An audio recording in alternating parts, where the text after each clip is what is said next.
tự bảo vệ, lúc nào cũng không có sai. Dù cũng muốn cháu bọn nè. Ôi lê à?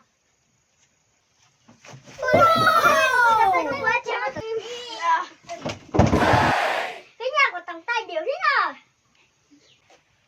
Tí về mới sửa. Bây giờ đi cháu phụ ra.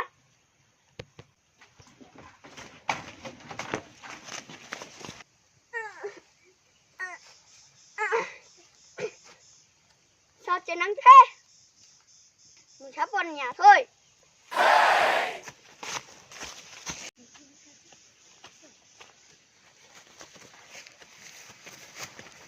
Chắc nhớ bảo vệ, nó khó xe này, để mua ở tỉa, cho bao gì mà xí xay.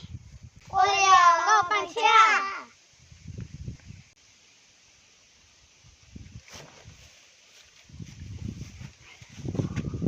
Bà vệ, áo cô. Ôi liều, có bằng xe à? Bác cô tố cầu. Liều.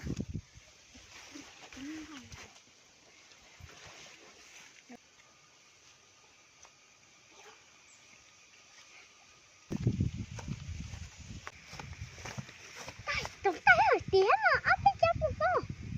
Ồ, dùng cầu cơ. Bây giờ mình thả xe lấy áo lành từ.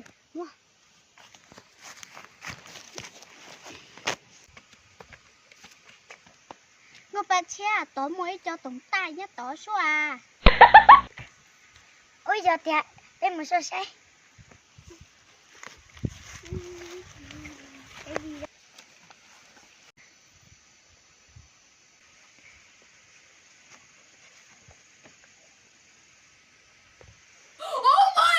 Dùng cầu cơ. Rồi bảo vệ mình số xe lên thử dùng cầu mà chào lực cú. Ôi lê tổng tay. Linh từ dành nhớ về thủ tổng tay. Cú. Bây giờ cú chắc đi hử. Lê bây giờ rồi nó muốn xe tổng tay bên nhà. Mua cho như một túi tổng tay. Tổng tay bây giờ tụi bên nhà lùi có bên nhà. Được đấy. Mang về nhà đi. Mua. Cô bà cha, cho bên này. Đi phở lửa bên này bên nè. Ô lên bên rồi. Đi. Nó. Sắp kế. Cút chồng. Cho cút từ bên nhà lo.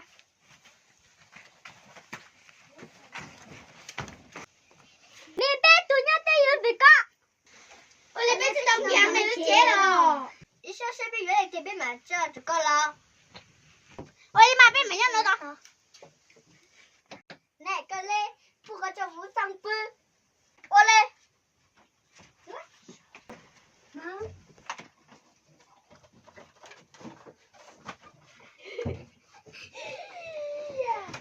Mày tưởng tay á phu nhân giàu.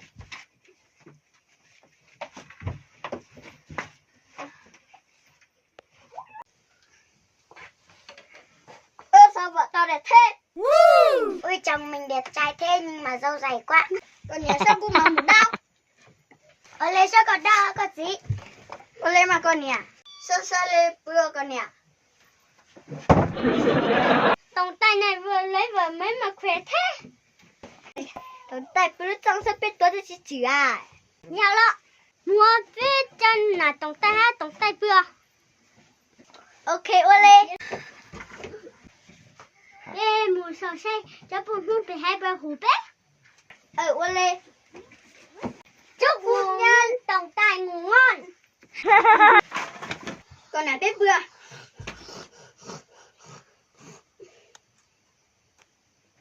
Bếp tuần đã là nhỏ lên từ. Có xem thì cô nhớ từ có mà sai.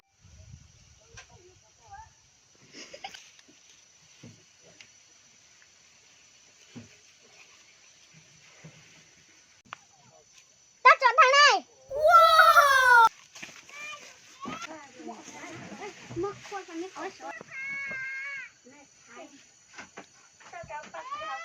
thằng này. Oh my god.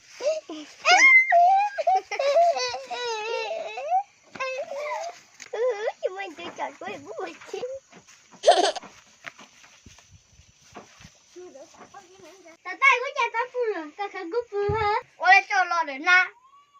Bố cho tao có để phụ phải cúp phụ hả? Đây phải lù để na. Một cái phụ hả? mày ngủ bên